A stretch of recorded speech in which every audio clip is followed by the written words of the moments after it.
வணக்கம் மக்களே. நம்ம கார்த்திக் கதையில் ஆகஸ்ட் 6 என்ன நடக்க போகுது அப்படிங்கிறத பற்றி தாங்க இந்த வீடியோவில் இப்போ நம்ம பார்க்க போகிறோம். அண்ட் உங்களுக்கும் இதே மாதிரி சீரியல் ஸ்டோரிஸ் அண்ட் ஏதாவது ஹிஸ்டரி பற்றி உங்களுக்கு வாய்ஸ் ஓவர் பண்ணி கொடுக்கணும் அப்படின்னா என்னோட இந்த இன்ஸ்டாகிராம் ஐடிக்கு காண்டாக்ட் பண்ணுங்கள். வீடியோவுக்கு மறக்காமல் லைக் பண்ணிக்கோங்க. நீங்கள் லைக் பண்ணுறது தான் எங்களுக்கு அடுத்தடுத்து வீடியோ போடுறதுக்கு ரொம்பவே இன்ட்ரெஸ்டிங்காக இருக்கும். ஸோ மறக்காமல் லைக் பண்ணிவிட்டு இந்த வீடியோவை தொடர்ந்து பாருங்கள். என்ன நடக்குது அப்படின்னு பார்த்துக்கிட்டிங்கன்னா, நம்ம ஹீரோயின் இருக்காங்கல்ல, அவங்க அம்மா சொன்னதை கேட்டுட்டு, அம்மா உங்களுக்காக நான் போயிட்டு வரேன், எனக்கு எந்த வித பிரச்சனையும் இல்லைம்மா, நான் போயிட்டு வரேன் அப்படின்னு சொல்கிறாங்க. இதை கேட்டுட்டு ஈஸ்வரி சொல்கிறாங்க, அம்மாடி என் மேலே எதுவும் வருத்தம் இல்லையே உன்னை இந்த மாதிரி டக்குன்னு போக சொல்கிறேன் அப்படின்னு. அதுக்கு ஹீரோயின் சொல்கிறாங்க, சேச்சே நான் எதுக்குமா உங்கள் மேலே கோவப்பட போகிறேன், உங்கள் ஃப்ரெண்டு ரொம்ப முக்கியமானவங்க, இது மாதிரி கல்யாணத்துக்காக இன்வைட் பண்ணியிருக்காங்க, பட் உங்களால் போக முடியல அப்படின்ட்டு நீங்கள் வருத்தப்படுறீங்க, அவ்வளோதானம்மா, இங்கே பாருங்க நான் போயிட்டு வரேம்மா அப்படின்னு. இது கேட்டதும் ஈஸ்வரி சொல்கிறாங்க, சரிம்மா உனக்கான ஃப்ளைட் டிக்கெட் எல்லாமே நான் வந்து புக் பண்ணிடுறேன், ஸோ நாளைக்கு காலையில் ஒரு 10 மணி போல் உனக்கு ஃப்ளைட்டு, சரியா? இதை கேட்டதும் ரேவதி ஷாக் ஆகுறாங்க. என்னம்மா சொல்கிறீங்க, நாளைக்கு ஃப்ளைட்டா அப்படின்னு. அப்போ ஈஸ்வரி சொல்கிறாங்க, ஆமாம் ரேவதி, நாளைக்கு ஃப்ளைட்டு, இன்னொரு 3 டேஸில் நீ ரிட்டர்ன் வந்துடலாம், அதுக்காகலாம் நீ பயப்படணும் அப்படின்னு அவசியம் இல்லை, சரியா? உடனே ரேவதி சொல்கிறாங்க, சரிம்மா நீங்கள் சொன்னது கேட்டு எனக்கு சந்தோஷமாக தான் இருக்குது, நான் போயிட்டு வரேம்மா அப்படின்னு சொல்ல, ஈஸ்வரியும் சரிடி அப்படின்னு சொல்லிட்டு ரேவதியை வந்து அவங்க திங்ஸ் எல்லாம் பேக் பண்ண சொல்ல, ரேவதி நேராக ரூமுக்கு போகிறாங்க. அப்போ தான் ராஜா அந்த இடத்துக்கு வந்துட்டு, ஈஸ்வரி நம்ம பொண்ணை இவ்வளோ தூரம் அனுப்பணும் அப்படின்னு அவசியமா? இங்கே பாரு, நீ வந்துட்டு அவ்வளோ தூரமெல்லாம் அவளை அனுப்ப வேண்டியல்ல. அதுக்கு ஈஸ்வரி சொல்கிறாங்க, இங்கே பாருங்க, என் பொண்ணை எங்கே அனுப்புகிறேன் அப்படிங்கிறது எனக்கு நல்லா தெரியும், அவளை வந்து நான் கல்யாணத்துக்கு தான் அனுப்புகிறேன், நீங்கள் யாரும் அவளை பற்றி கவலைப்பட வேண்டிய அவசியமே இல்லை அப்படின்னு. இதை கேட்டதும் ஈஸ்வரி சொன்னதை கேட்டுட்டு ராஜா சொல்கிறாரு, இல்லை ஈஸ்வரி, இவ்வளோ தூரம் நம்ம பொண்ணை தனியாக அனுப்பணும் அப்படின்னு அவசியமா, அதான் நான் கேட்டேன். ஈஸ்வரி சொல்கிறாங்க, அவள் ஒன்றும் சின்ன பொண்ணு இல்லை, அவளுக்கு ஒன்றும் விவரம் தெரியாமலாம் இல்லை, அவள் போனால் பத்திரமா வந்துடுவா, இப்போ எதுக்கு நீங்கள் தேவையில்லாமல் சீன் கிரியேட் பண்ணிக்கிட்டு இருக்கீங்க அப்படின்னு கேட்க, அதுக்கு அவர் சொல்கிறாரு, இல்லை ரேவதியை இவ்வளோ தூரம் அனுப்பணுமா அப்படின்னு கேட்குறேன், அவளுக்கு வேற இப்போதான் ஹாஸ்பிட்டல்லேருந்து வந்திருக்கிறா, கொஞ்சம் உடம்பு சரியாகட்டுமே அப்படின்னு. அதுக்கு ஈஸ்வரி சொல்கிறாங்க, இங்கே பாருங்க, நீங்கள் தேவையில்லாமல் என் பொண்ணோட மனசை சொல்லி ரெடியான பிறகு உங்களுக்கு என்ன இப்போ பிரச்சனை அப்படின்னு. இதை கேட்டதும் அவர் ஷாக் ஆகுறாரு, என்னடா இது ஈஸ்வரி இப்படி பேசுகிறாளே அப்படின்னு அவர் ரொம்பவே அதிர்ச்சி ஆகுறாரு. அதே நேரத்தில் ஹீரோ இன்னொரு பக்கம் நம்ம ஹீரோவுக்கு வந்துட்டு அந்த கெட்ட கனவு வந்துச்சு இல்லையா, அதனால அவர் ரொம்பவே வருத்தத்தில் இருக்காரு. அப்போது ஈஸ்வரி நேராக ரேவதியை பார்த்து, ரேவதி உங்கள் அப்பா அப்படி தான் சொல்லுவார், நீ போயிட்டு உன்னோட திங்ஸ் எல்லாத்தையுமே பேக் பண்ணு அப்படின்னு. ரேவதியும் சரிம்மா அப்படின்னு சொல்லிட்டு நேராக அவங்களோட ரூமுக்கு போயிட்டு திங்ஸ் எல்லாம் பேக் பண்ணுறாங்க. அப்போ தான் நம்ம ஹீரோ வந்துட்டு ஃபோன் பண்ணுறாரு. ரேவதி வந்து ஃபோன் அட்டன் பண்ணி, சொல்லுங்க மாமா அப்படின்னு சொல்ல, ஹீரோ சொல்கிறாரு, என்ன ரேவதி பண்ணுற அப்படின்னு. அப்போ ஹீரோயின் சொல்கிறாங்க, இது மாதிரி எங்கள் அம்மாவோட ஃப்ரெண்டோட பொண்ணுக்கு வந்துட்டு கல்யாணமா, ஸோ நாளைக்கே வந்துட்டு கிளம்பணும் அப்படின்னு சொல்கிறாங்களாம். மதுரை போயிட்டு அப்படியே ஸ்ட்ரைட்டாக கனடா போகிறேன், இன்னும் 3 டேஸில் நான் திரும்பி வந்துடுவேன் மாமா அப்படின்னு. ஹீரோ சொல்கிறாரு, அப்படியா, எங்கே உனக்கு ஃப்ளைட்டு? அப்போ ஹீரோயின் சொல்கிறாங்க, மதுரையில் மாமா. ஹீரோ சொல்கிறாரு, சரி ஓகே, நான் உன்னை நாளைக்கு பார்க்குறேன் அப்படின்னு. ஹீரோயின் சொல்கிறாங்க, சரிங்க மாமா அப்படின்னு சொல்லிட்டு ஃபோனை கட் பண்ணுறாங்க. அப்போ ஹீரோ நினைக்கிறாரு, அவருக்கு ரொம்பவே கெட்ட கனவு வந்துச்சுல்ல, அதை வந்து யோசனை பண்ணி பார்க்குறாரு. ஸோ கண்டிப்பாக ரேவதிக்கு ஏதாவது ஒரு பிரச்சனையாக இருக்கும் அப்படின்னு நம்ம ஹீரோ என்ன பண்ணுறாருன்னா, இந்த விஷயத்தை பற்றி வீட்டில் உள்ளவங்க கிட்ட கேட்கலாம் அப்படின்னு நேராக நம்ம மயிலுக்கு ஃபோன் பண்ணுறாங்க. மயில் வந்துட்டு ஃபோன் அட்டன் பண்ணி, சொல்லுங்கள் சகலை, உங்களோட ஃபோனுக்காக தான் வெயிட் பண்ணிக்கிட்டு இருந்தேன், அத்தை என்னடான்னா ரேவதியை எங்கேயோ கன்னடா அனுப்ப போகிறாங்களாம் ஏதோ கல்யாணத்துக்காக, நான் போகிறேன் அப்படின்னு சொன்னேன், ஆனால் அத்தை கொஞ்சம் கூட ஒத்துக்கவே இல்லை, ரேவதி தான் போகணும் அப்படின்னு சொல்லிட்டு அவங்க ரொம்பவே பிடிவாதமாக இருக்காங்க. சகலை, எனக்கு என்னமோ இதுக்கு பின்னாடி ஏதாவது ஒரு காரணம் இருக்குமோ அப்படின்னு தோணுது. அப்போ ஹீரோ சொல்கிறாரு, எனக்கும் அதே தான் தோணுது, ஏதோ ஒரு காரணம் இருக்கும் அப்படின்னு எனக்கும் அதான் தான் தோணுது அப்படின்னு. மயில சொல்கிறாரு, சரிங்க சகலை, அப்படி ரேவதி எங்கே போனாலும் ரிட்டர்ன் டிக்கெட் போட்டு வீட்டுக்கு வந்து தானே ஆகணும் அப்படின்னு. அப்போ ஹீரோவுக்கு ஒரு டவுட்டு, கண்டிப்பாக இதுக்கு பின்னாடி அந்த சந்திரா துணையாக இருக்கிறதுக்கு வாய்ப்பு இருக்குது அப்படின்னு. ஹீரோ என்ன பண்ணுறாருன்னா, நேரா வந்து அந்த டிக்கெட் புக் பண்ண இடத்துக்கு போறாங்க. அங்க போயிட்டு நேரா ரேவதியோட பேர காமிச்சு, "இங்க பாருங்க, இவங்க வந்துட்டு எந்த ஊர் போறாங்க அப்படின்னு சொல்லுங்களேன்." அப்ப அவரு வந்துட்டு டிக்கெட் பார்த்துட்டு, "சார் இவங்க வந்துட்டு அ கனடா போயிட்டு 3 டேஸ்ல திரும்பி வந்துருவாங்க" அப்படின்னு. அப்ப ஹீரோ சொல்றாரு, "இங்க பாருங்க, நீங்க குடுத்த ஃப்ளைட் டிக்கெட்ல ரிட்டர்ன் டிக்கெட் வந்துட்டு எனக்கு ஃபேக்குன்னு காமிக்குது. ஸோ நீங்க குடுத்த இது வந்து ஃபேக்கு. இப்ப சொல்ல போறீங்களா? இல்ல உங்கள அதிகாரிங்க கிட்ட பிடிச்சு குடுக்கவா?" அப்படின்னு. இத கேட்டதும் அவரு ஷாக் ஆகி, "சார் சார் தயவு செஞ்சு என்ன அதிகாரிங்க கிட்ட பிரிச்சு குடுத்துறாதீங்க சார். எனக்குன்னு இருக்கிறது ஒரே வேலை. எனக்கு ஒரு பெரிய குடும்பம் இருக்கு. அவங்கள நான் பத்திரமா பார்த்துக்கணும். ஸோ தயவு செஞ்சு எனக்கு இப்படி ஒரு பிரச்சனைய குடுத்துறாதீங்க சார்" அப்படின்னு. அப்ப ஹீரோ சொல்றாரு, "அப்ப சொல்லு. எங்கன்னு சொல்லு" அப்படின்னு. அப்ப அவரு சொல்றாரு, "சார் சார் இது மாரி ரேவதி இருக்காங்கல்ல, அவங்கள வந்துட்டு நான் கனடா அனுப்பிட்டு ரிட்டர்ன் டிக்கெட் எதுவுமே போடவே இல்ல" அப்படின்னு. இத கேட்டதும் ஹீரோவுக்கு செம்ம ஷாக்கிங்கா இருக்கு. "எதுக்கு ரிட்டர்ன் டிக்கெட் போடல?" அப்படின்னு. அதுக்கு அவரு சொல்றாரு, "சார் நான் எதுக்காக ரிட்டர்ன் டிக்கெட் போடல அப்படின்னா, சந்திரா அப்படிங்கிறவங்க வந்து என்கிட்ட சொன்னாங்க, ரேவதிக்கு வந்து ரிட்டர்ன் டிக்கெட் போடக்கூடாது. அவங்க வெளிநாடு போறவங்க திருப்பி வரவே கூடாது அப்படின்னு அவங்க என்கிட்ட சொல்லியிருந்தாங்க. ஸோ அவங்க காசு குடுத்ததுனால தான் நான் ரிட்டர்ன் டிக்கெட் வந்துட்டு போலியா குடுத்தேன்." இத கேட்டதும் ஹீரோ செம்ம ஷாக் ஆகுறாரு. "ஏன்டா நீங்க இப்படி ஒரு கேவலமான ஒரு வேலைய பண்றீங்க காசுக்காக?" அப்படின்னு. அதுக்கு அவரு சொல்றாரு, "சார் மன்னிச்சிடுங்க சார். அவங்க காசு குடுத்தாங்க அப்படிங்கிறதுக்காக நான் இப்படி ஒரு பொய் சொல்லிட்டேன். நான் பண்ணது மிகப்பெரிய தப்பு தான் சார். என்ன மன்னிச்சிடுங்க" அப்படின்னு. அப்ப ஹீரோ சொல்றாரு, "உன்னெல்லாம் சும்மாவே விடக்கூடாது" அப்படின்னு சொல்லிட்டு நம்ம ஹீரோ செம்ம டென்ஷன் ஆகுறாரு. அதுக்கு அவரு சொல்றாரு, "சார் சார் என்ன மன்னிச்சிடுங்க சார். நான் பண்ணது தப்பு தான் சார்" அப்படின்னு. அப்ப ஹீரோ சொல்றாரு, "சரி நான் பார்த்துக்கிறேன்" அப்படின்னு சொல்லிட்டு ஹீரோ அந்த இடத்துலேருந்து கிளம்புறாரு. இன்னொரு பக்கம் மறுநாள் காலை ரேவதிய வந்துட்டு ஈஸ்வரி அழைச்சுக்கிட்டு நேரா ஏர்போர்ட்டுக்கு போறாங்க.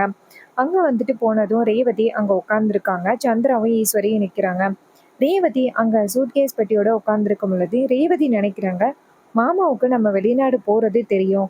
ஆனா அவர் இந்நேரம் வந்துட்டு என்ன பார்த்துருக்கணும். ஆனா அவர் ஏன் இன்னும் வரல அப்படின்னு ரேவதிக்கு பயங்கர குழப்பமா உட்கார்ந்துருக்காங்க. அப்பதான் ஈஸ்வரி நேரா ரேவதி கிட்ட வந்துட்டு, "ரேவதி என்னாச்சு? ஒரே குழப்பத்துல உட்காந்துருக்க" அப்படின்னு. அப்ப ரேவதி சொல்றாங்க, "ஒன்றும் இல்லம்மா" அப்படின்னு. ஈஸ்வரி சொல்றாங்க, "இங்க பாரு, நீ போயிட்டு 3 டேஸ்ல திரும்பி வந்துருவீல்ல, அதுக்கப்புறம் உன் ஃப்ரெண்ட்ஸ் எல்லாரையும் பார்த்துக்கலாம். நீ எதுக்கு இப்ப குழப்பத்துல இருக்க" அப்படின்னு. ரேவதி சொல்றாங்க, "இல்லம்மா, இது மாதிரி எதுக்கும் ஃப்ரெண்ட்ஸ் கிட்ட சொல்லிட்டு போகலாம் அப்படின்னு பார்த்தேன்." அதுக்கு ஈஸ்வரி சொல்றாங்க, "இங்க பாரு, அதெல்லாம் சொல்லிட்டு போகலாம். நீ தைரியமா இரு" அப்படின்னு. இத கேட்டதும் ரேவதியும் சரிம்மா அப்படின்னு சொல்றாங்க. இன்னொரு பக்கம் நம்ம ஹீரோ வந்துட்டு நேரா அந்த ஏர்போர்ட்டுக்கு அவசர அவசரமா வராரு. ரேவதிய பார்க்கறதுக்காக ரொம்பவே வேகமா வந்துகிட்டு இருக்காரு. ரேவதிய தடுக்கணும் அப்படிங்கிறதுக்காக. ஈஸ்வரி நேரா சந்திரா கிட்ட போயிட்டு, "அவ பாத்தியா? அவளோட முகமே சரியில்ல. அந்த டிரைவர் பையல எப்படியாவது பார்க்கணும் அப்படிங்கிற ஒரு ஆர்வத்துல உட்கார்ந்திருக்கா. என்ன ஆனாலும் சரி, அவ அந்த டிரைவர் பையல பார்க்கவே விடக்கூடாது" அப்படின்னு. சந்திரா சொல்றாங்க, "அக்கா, அதெல்லாம் நீ கவலைப்படாத, நான் பார்த்துக்கிறேன். அவனுக்கு நம்ம இங்க இருக்கிற விஷயம் தெரியாது. ரேவதியும் கண்டிப்பா ஃபோன் பண்ணி சொல்லியிருக்க மாட்டா.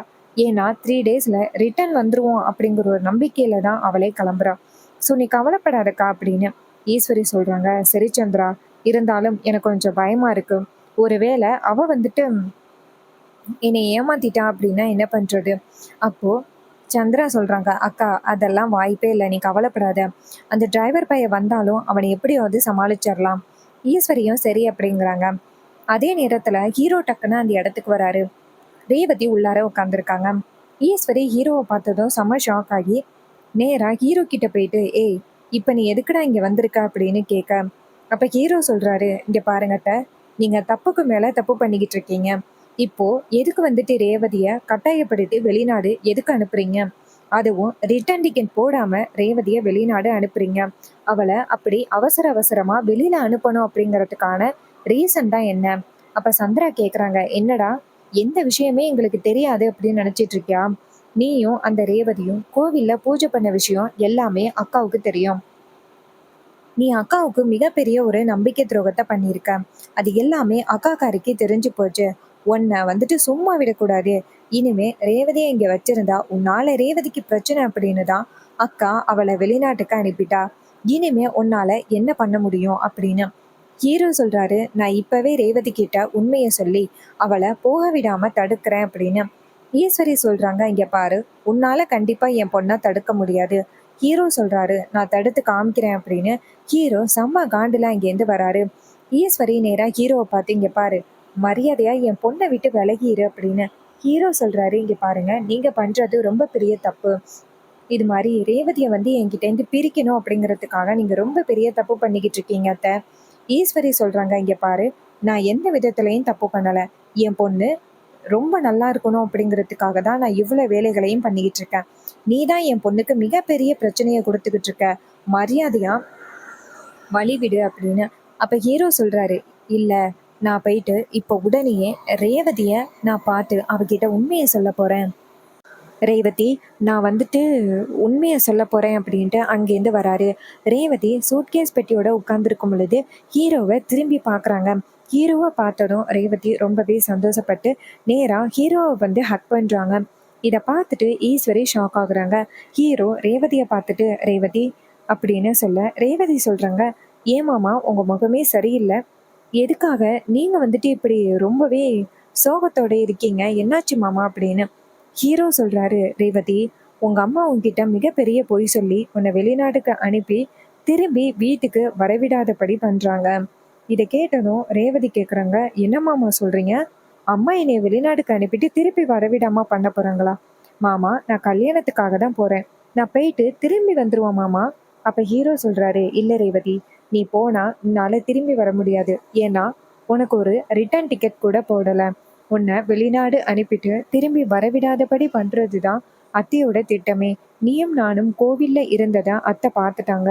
ஸோ என்னையும் பிரிக்கணும் அப்படின்னா 2 பேரையும் தூரம் தூரமாக அனுப்புனா மட்டும்தான் நடக்கும் அப்படின்னு அத்தை இப்படி ஒரு காரியத்தை பண்ணியிருக்காங்க.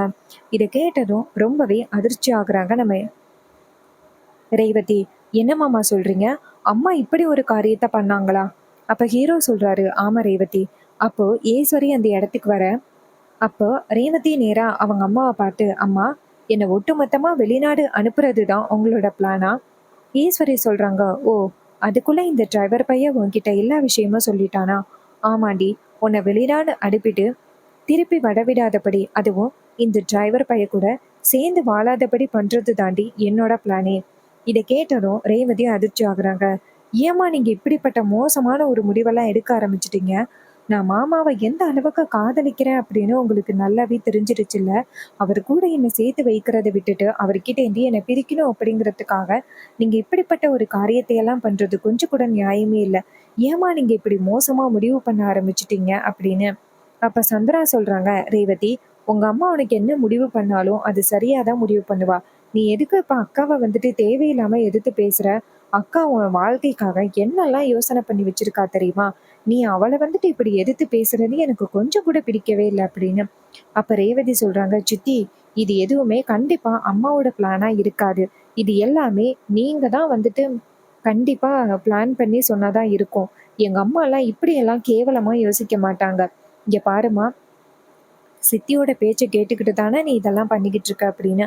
அப்போ ஈஸ்வரி சொல்கிறாங்க, இங்கே பாரு ரேவதி, நான் உன்னோட நல்ல வாழ்க்கைக்காக தான் இதெல்லாம் பண்ணிக்கிட்டு இருக்கேன். நீ என்னை தப்பாக நினச்சிக்கிட்ட அப்படின்னா அதுக்கு நான் பொறுப்பாக முடியாது அப்படின்னு. இதை கேட்டதும் ரேவதி செம்ம டென்ஷன் ஆகுறாங்க.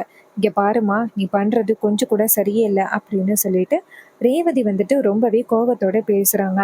அப்போ நம்ம ஹீரோ என்ன பண்ணுறாருன்னா நேராக ரேவதியை பார்த்து, ரேவதி இவங்கிக்கிட்ட பேசி எந்தவித பிரயோஜனமும் கிடையாது, நீ வா நம்ம போகலாம் அப்படின்னு சொல்லிட்டு ரேவதியோட கையை பிடிச்சிக்கிட்டு அந்த ஏர்போர்ட்லேருந்து கிளம்புறாரு. இதை பார்த்ததும் ஈஸ்வரி செம்ம ஷாக் ஆகுறாங்க.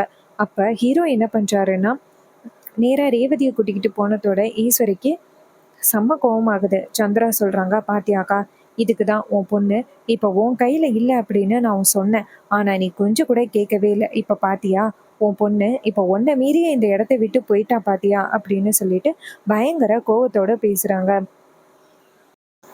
ஸோ இந்த கதை உங்களுக்கு பிடிச்சிருக்கா? இந்த கதை பிடிச்சிருந்துச்சுன்னா இந்த வீடியோவுக்கு மறக்காமல் லைக் பண்ணிக்கோங்க. தேங்க்யூ ஃபார் வாட்சிங். See you on next video.